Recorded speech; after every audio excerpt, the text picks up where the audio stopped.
What's up, everybody? Welcome to Podcast Now. I'm Alex, and in this video, we got to go over the bombshell news story about Techland. Now, this is a really, really good story, and this comes from Kirk McCand. I hope I'm saying his name right. Most likely not, but he is an editor-in-chief at the Gamer website. Now, it's a very long article. I'm not even going to read snippets to you, but I want to just discuss the overall tone of what seems to be going on at Techland, and it's not good at all. I mean, there's really no sugarcoating it. I come at this from a fan of Techland, at least recently, especially with Dying Light. You guys know, if you've been watching the channel for a while, I've covered Dying Light 2 quite a bit. I've been covering it for, I feel like, almost over a year at this point. And I really want the game to come out. I really want to cover it, like, a lot. I want it to be a main thing I talk about. I'm very excited for it. So I'm coming at it from, a fan perspective, or somebody that has been worried about it, and we've heard things about this studio before. I mean, there's people that's been fired, there's people that's been let go. There were rumors of a lot of terrible things that were happening inside the studio, and a lot of people pushed it away. Remember, I think it was less than a year ago that there were rumors of like severe mismanagement going on in Techland, and a lot of people kind of pushed it off and said, it won't affect Dying Light 2. Maybe it's not even real. Well, this story, I would say, now, yeah, these are anonymous sources. There's 10 of them. They all work there still currently. I would say that's good enough. I would say that I trust this guy. I would say that, if he was making it up, he really dedicated a lot of his life to make this stuff up. So I really do trust him and trust what these people in the company are saying. So before I go too far into it and give my kind of, my I guess, reaction to it, make sure, as always, you guys are subscribed. You guys have the bell icon turned on. If you guys want to subscribe to my second channel, Podcast Now Plus is its name. I'll leave a link for it in the description below, or, of course, you can just look it up on YouTube. All right, so, I mean, there's a lot of aspects.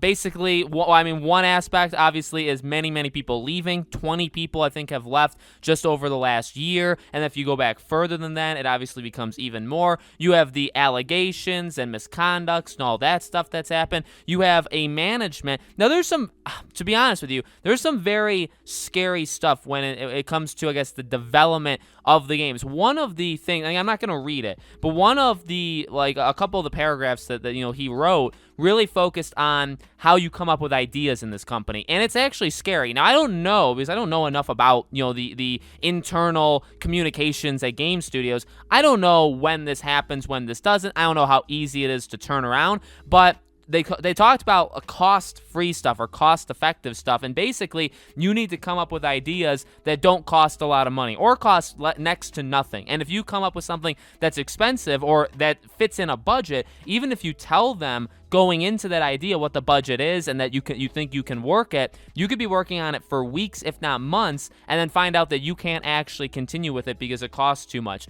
That's just one part. The next part, obviously, is the studio head, who I guess they said is the sixth most rich person in Poland, okay? Sixth most, rich Polish person. He's a self-made billionaire, but he runs a lot of decisions. His wife is the head of HR. His sister, or her sister, one of their sisters, is, I believe, in foreign marketing. So they run things, it seems like, top down. And you saw a lot, if you read the article, a lot of the talk throughout the entire article, he kind of goes back to it multiple times with multiple people, is you really can't get ideas through that. Multiple producers have been brought in to Dying Light 2 to try to fix the thing, and none of them can even remotely try or even attempt at it because their ideas get blocked by people ahead of them. And even this boss, this head of the studio, he's very much if you overstep in any way that he decides, you're gone, you're fired, or you'll be kind of demoted, which will eventually lead to you leaving or you being fired, right? And that's how he works. There was, I guess, one person that kind of praised him in the way that, he wants to do good. He doesn't do good, but he wants to do good. And you are able to kind of fight back a little, but you have to toe the line, because if you fight back, that's okay. But if you go just a little bit too far, you're fired. And that's kind of, again, the things that we see throughout the entire article. They do mention the release date. Remember, it was supposed to come out spring of 2019. That was his decision, and only his. Nobody thought they could actually do it, and they said that out loud, and luckily for them, he backed down. He backed down. The game wasn't supposed to come out. The game has been reworked. Dying Light 2 has been reworked multiple times. The stuff that we heard about it years ago is most likely not. In fact, they even said there's people that have left the company last year, a few months ago, a few years, 2 years ago, 3 years ago. None of them feel confident in saying what the final product of Dying Light 2 is going to be because nobody really knows. That's terrifying. You go back even all the way to Dead Island. They did actually talk about that. They mentioned that that was actually his idea to do the trailer, but to have it backwards, but to also have it have nothing to do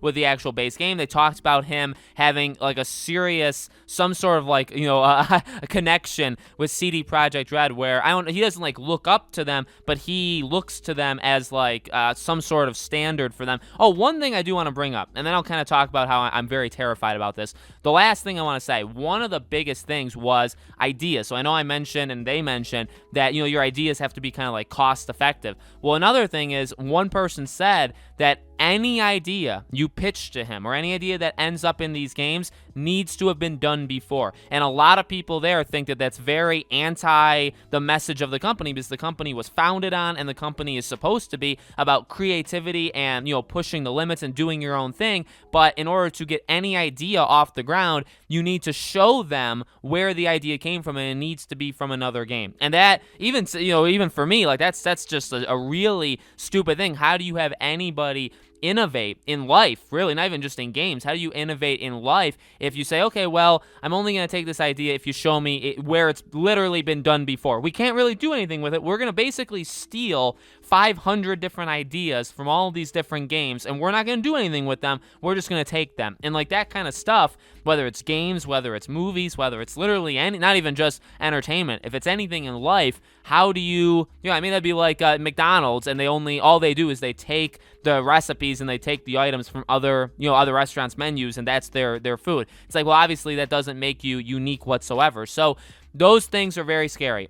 It sounds like the game is in a really bad spot. It really does. We've talked about going into this year, and we talked about even like a few weeks ago, how they keep saying like this will be the year that they talk about it. I can't imagine the game comes out this year. Not after reading that. And if it does, it's probably going to be a pure disaster.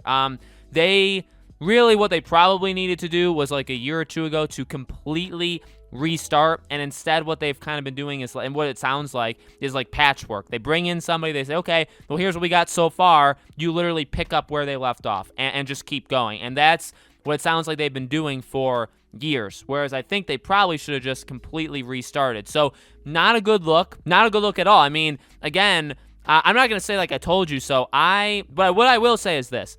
I did cover that original leak, quote unquote leak, of there was some bad stuff. And I don't want to say like toxic, because there's something, they mentioned like pitch ideas for like marketing, and some of them sounded like pretty darn bad. But like I feel like even the editor, the author of the article was like getting mad at it. It's like, all right, well, look, they're just ideas. The guy did say like, hey, anybody's free to speak, and a lot of these ideas don't see the light of day whatsoever, but people are allowed to speak what they want, those kind of things. It's like, all right, that's fine. What I mean? Like you have to be able to speak your own mind, even if they're terrible ideas. I mean, you say them, you shoot them down, and you move on from it, right? But obviously some of this stuff that this guy wrote in this article, this was echoed months ago, like half a year ago, almost a full year ago, whenever that was. It was echoed there, and I did talk about it, and I said, like, you know what? For a game that was delayed indefinitely, and it just seems like they don't know what they're doing. They did mention that. One person in the company did say that he feels that other people feel like the marketing has no clue what they're doing, and I think that's a fair